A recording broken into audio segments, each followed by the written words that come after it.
everyone, and welcome back to the Real Positive Girl podcast. My name is Sabrina. Happy Monday to you all. I just want to start at the top of the show and apologize for not having any episodes out last week. It was just because it was my birthday week and I had a lot of things going on. And honestly, right now, I am struggling with a way to let you guys know when I am going to have a week where there are no episodes, because I'm sure that it's really kind of like rude and surprising when you are going, and if you are subscribed to the podcast or whatever and you are looking for the download and it's like it's not there, what's happening, is something wrong? And I don't ever want you guys to be in that sort of position or space. And so I do want you to know that if you go to my Instagram, which is in the notes below, you will be able to see, because I post everything like communication-wise on Instagram. So if you just go there and you'll be able to tell whether or not, especially on the Real Positive Girl podcast Instagram, you'll be able to tell whether or not there will be any episodes or not. If you don't see a warning or some sort of message, expect to have episodes that week, but I might put up a post, or I will put up a post letting you know that there won't be any episodes that week. So anyway, just wanted to get that out from the top. And just so you know, the theme for this week is the top 5 most unpleasant emotions. Every day this week, we're going to be going through an emotion that I think is one of the most unpleasant ones to have to go through, and how we can overcome those feelings and actions and behaviors. And today, Monday, we're going to be talking about loneliness. So before we jump into that, though, again, I want to welcome you. Happy Monday. Also, for those that are watching on YouTube, welcome. I have decided to start doing video episodes of the podcast because sometimes people like a video element and it might be more engaging. I understand for those of you that are listening just via Spotify or Apple Podcasts or however you are listening, let me just make this really quick. If you are watching on the video and you notice I'm looking down, I'm just simply looking down at my computer at my notes. If you're just listening to the audio version, generally there's not any way for you to know that. So if you do see me looking down, it's because of that. But welcome in. I hope you all had a fantastic weekend. I hope that you felt really productive, and I hope you got some rest. I feel like there always should be a balance between feeling productive, getting stuff done, but then having like a rest period, time where you can actually just recuperate and actually enjoy some time, some downtime, some true actual downtime. So I hope that is something that you were able to experience. And I hope that everyone is having a good day. So whether your day is just beginning, in the middle, or towards the end, I hope that you're having a fantastic day. And if for some reason you're not having a fantastic day, well, I hope that you will consider doing the 5-minute reset. And if you are new here, the 5-minute reset is where you take at least 5 minutes of your day, of your time. You can take more time if you have more, but if you don't, take 5 minutes to just be alone. And it gives you the opportunity to just really have that time to step away from any problems, issues, or burdens that you are currently dealing with. You know, you kind of just like shake it off and feel free from those things. You can also take some time to problem solve any issues or problems that you are currently directly dealing with. And I always encourage everyone to take some time and create a list of at least 4 things that you are grateful for. They can be really big things, really small things, or really medium-sized things. It doesn't matter, because you can literally be grateful for almost anything. Actually, I think I would say anything, because you can literally be grateful that you had the time to clean your whole house this weekend. Like, I'd be grateful if I had that. I really only was able to clean like 2 or 3 rooms, like deeply, you would say, but I'm super grateful for that. You can be grateful for taking a lovely walk and really enjoying all the fall, winter shifting colors out there. You can be grateful that you actually had enough cleaning supplies to clean up your home, especially if you were expecting guests or something like that. And you can be grateful for just sitting on the couch and enjoying some time. Maybe you have a dog or a cat that you're able to snuggle with, or both, like me. You can be grateful for any of those things. So it doesn't necessarily have to be grateful for waking up and taking another breath and having food in your stomach and money in your bank account. Like, those are all amazing things to be grateful for, but those are things that you don't always have to acknowledge in your times of gratitude. Does that make sense? So that means that there is a never-ending list of things for you to be grateful for. And last but not least, make sure that before you end your 5-minute reset that you're feeling at least neutral, if not positive, about the rest of your day, because hopefully going through the shift of taking a break from any burdens and issues and creating that gratitude list, you will realize that despite your problems, you will still have amazing blessings and positive things to reflect back on and realize in your life. Because I am not here to diminish your problems, but just understand that even though you're going through those hard times, you still have amazing things to be grateful for. So I just hope that the 5-minute reset will help you. You can also do that if you're not having a hard day. Maybe you're just having like a day where frustrations are coming up, whatever it may be. But I do hope that you actually are having a great day on this Monday. And like I said at the top of the show, this week we were talking about the top 5 most unpleasant emotions. And today, Monday, we're going to be talking about loneliness. So let's just go ahead and just get started on talking about that. Loneliness is one of those emotions that can catch you by surprise, because you can be doing fine, have great relationships, but there could be a gap, a disconnect between you and everyone else. And that is just like one of the most sucky feelings ever, where you just feel like there is this big wide chasm, gap, and canyon of space and divide between you and all the people that you want to spend time with. Or even if you don't necessarily know who those people are, you're frustrated that you can't find your clan, your people, the group that you could spend your time with. It's so frustrating, and I do feel like it can catch you by surprise, because maybe you've taken some time off to not necessarily hang out with the same kind of people, or you've moved, or if there's been some shift and change in your life that has caused you to not be able to be with those same people. And then all of a sudden you wake up and you realize, wow, I really want to go back to having the same kind of social life that I did before. And those people aren't there, which just really sucks. And, loneliness is one of the most unpleasant emotions because it's such a weighted feeling of isolation and feeling disconnected, and generally the person wants to be socially involved. This is at least based on research and the people that I've known that are going through this or have gone through this. But there is something that gets in the way, whether that is a lack of people or events that you could actually interact with or spend time with or be a part of, or it could be low self-esteem and not feeling worthy enough to be involved with the chosen people or a part of the desired events. So there's a couple different reasons there why loneliness might just creep in on you. And I do feel like the people that actually want to be socially involved, you might think, well, they can just go out and find people, but it's not that easy. Sometimes when you do have shifts in your life and you have people that move away or change or move into a different season of life, those same people aren't there for you to spend your time with. So you have to find new people, and everyone knows it is hard to make friends as an adult. So it's something that someone can struggle with if they don't have enough opportunities or events or activities to be involved in to actually find new people in their life. And, obviously loneliness can hit those that depend heavily on social interaction to keep their mindsets right and attitudes positive, but it's still something that can easily affect everyone.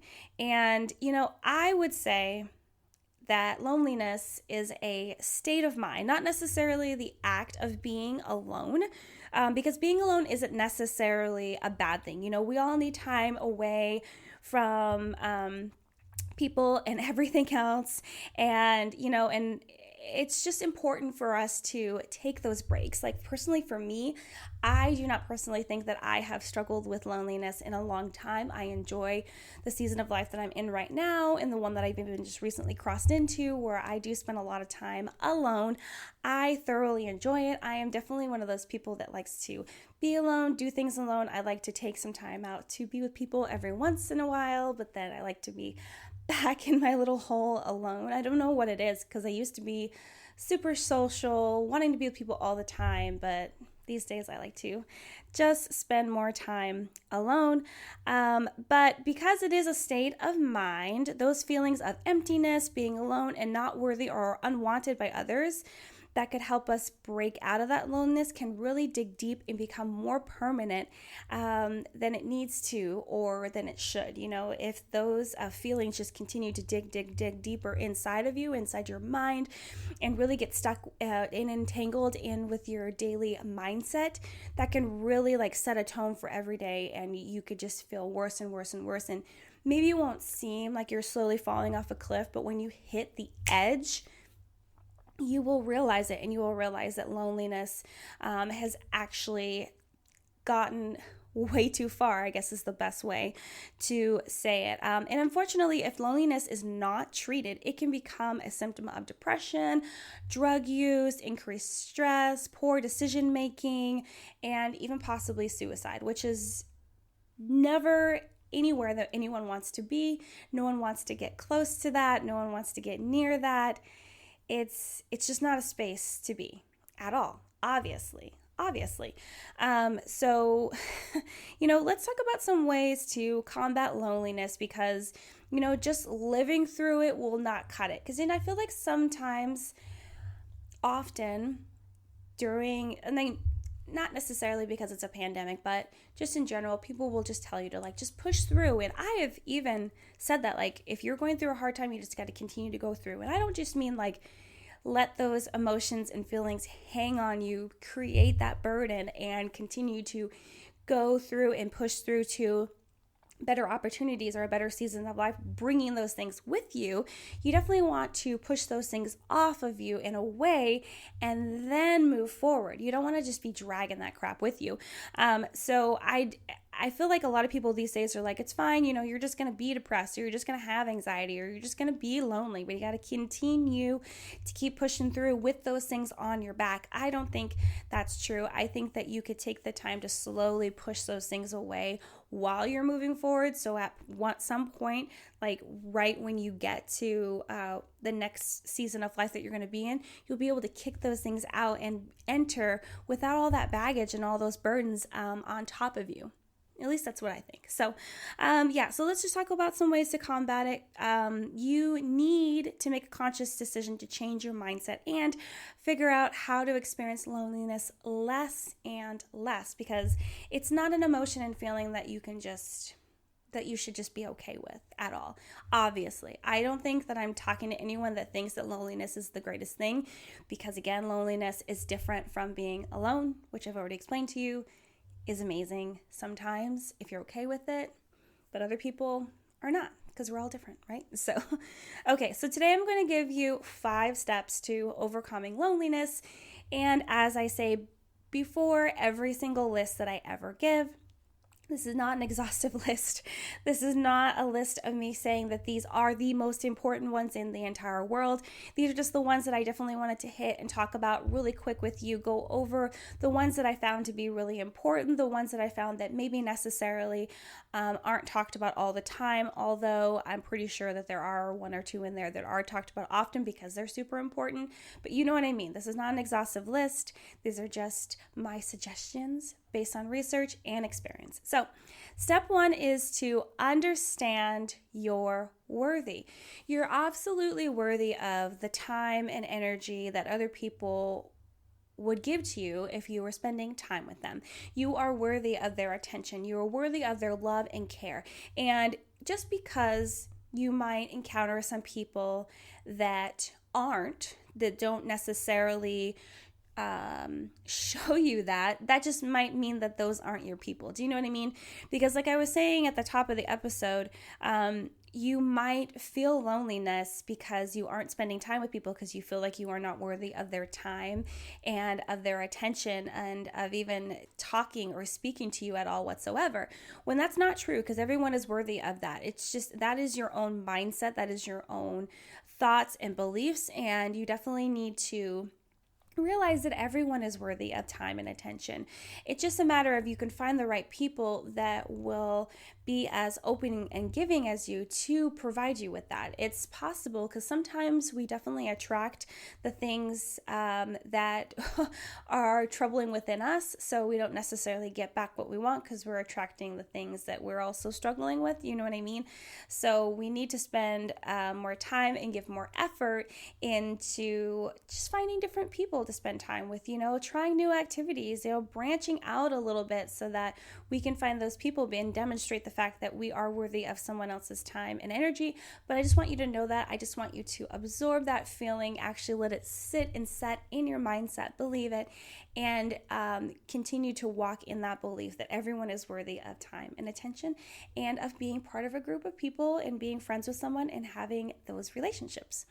Step 2 is to invest in quality relationships. So again, this kind of goes back to what I was saying. Sometimes we invest in people that don't necessarily cherish us as much as we cherish them, or don't actually invest time and energy into continuing to develop the relationship, to just make things stronger and deeper. So it's really important to actually invest in relationships that actually are going to go somewhere, that are more than just surface level, that are more than just acquaintances. It's those friendships where you are really close with them. You actually tell them like deep truths about yourself. You have those heartwarming chats, those come to Jesus moments, you know what I mean, where you're really actually getting to know someone. You're really actually sharing what's on your heart. You're telling them like any sort of mistakes and issues that you've gone through, and that you might still feel shameful or guilty about, but you're okay sharing with them because they're able to give you a different perspective and hopefully maybe help you problem solve if that's what you want. But again, it's just important to invest in those quality relationships. Don't waste your time trying to beg someone to be your friend. Don't waste your time trying to convince someone that you are worthy of their time, because you already know that you are. But if they're choosing to not accept that information, or just to only give time and attention to people that are providing something directly for them, then they are not your people. They are not for you. You need to move on, because at some point they will realize their selfish ways, but that's not on you to do that, right? You just need to move on and find someone else that is more worthy of you spending time with them. Step number 3 is to engage in volunteering or helping others.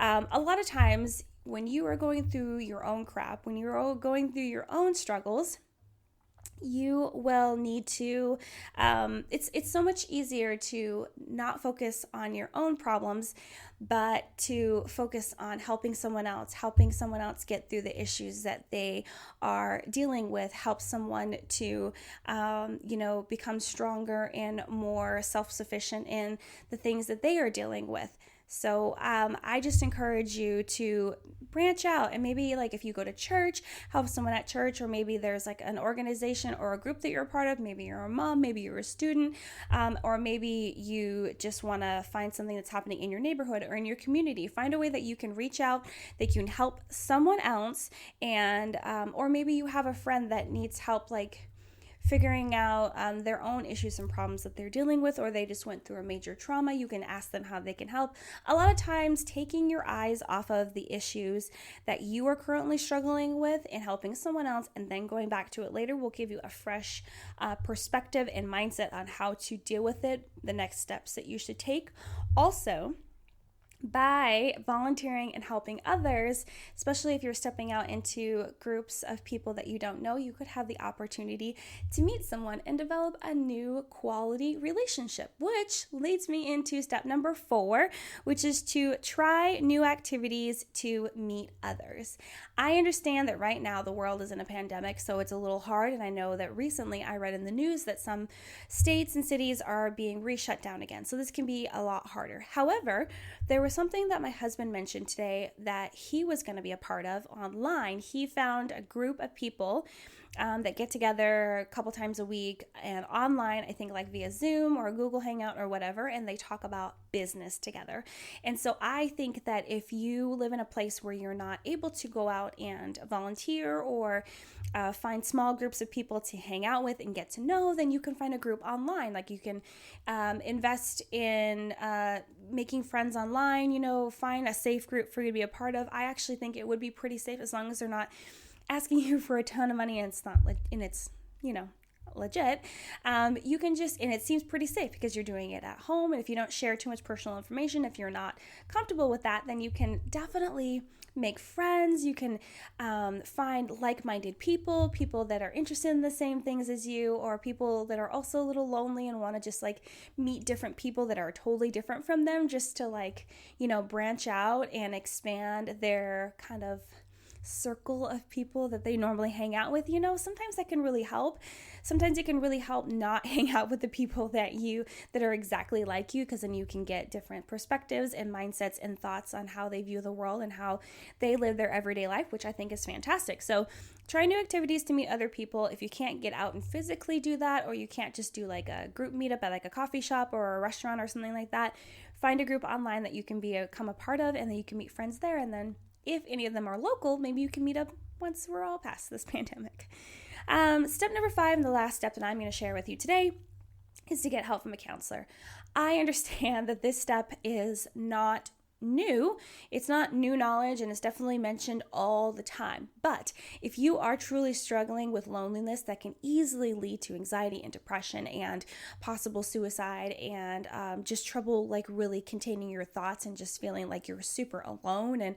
And then you need to seek out someone. And despite the pandemic, you can definitely talk to someone online via some sort of video chat, and they will be able to help you. And the reason I know that with a shadow of a doubt is because that is something that I'm doing. I used to see someone in person, and then I just kind of took a break from that. The relationship just wasn't like the one that I wanted. And then when I got back into that, the place that I go to seek counseling was doing it online, because they know that it's still super important for people to speak with people, for them to get their thoughts out and figure out what's going on and how they can move forward. And I got hooked up with a new counselor, and I just absolutely love it, and I recommend it to literally everyone.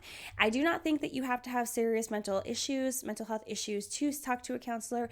You don't need to have any serious issues. Honestly, you could feel like your life is great and dandy, and maybe you just want to talk to someone because you feel slightly confused or lost in your thoughts of certain things that are going on currently, because it doesn't even have to be a long-term thing. Maybe you just talk to someone for a few weeks or a few months or like a year. It doesn't have to be a lifelong dedicated thing. And I just want you to know that, because I feel like when people talk about counseling, it seems like it's something that you're going to get locked into forever, which is not true. So anyway, that's all the steps that I have for you today, talking about the top 5 most unpleasant emotions, and today, Monday, talking about loneliness.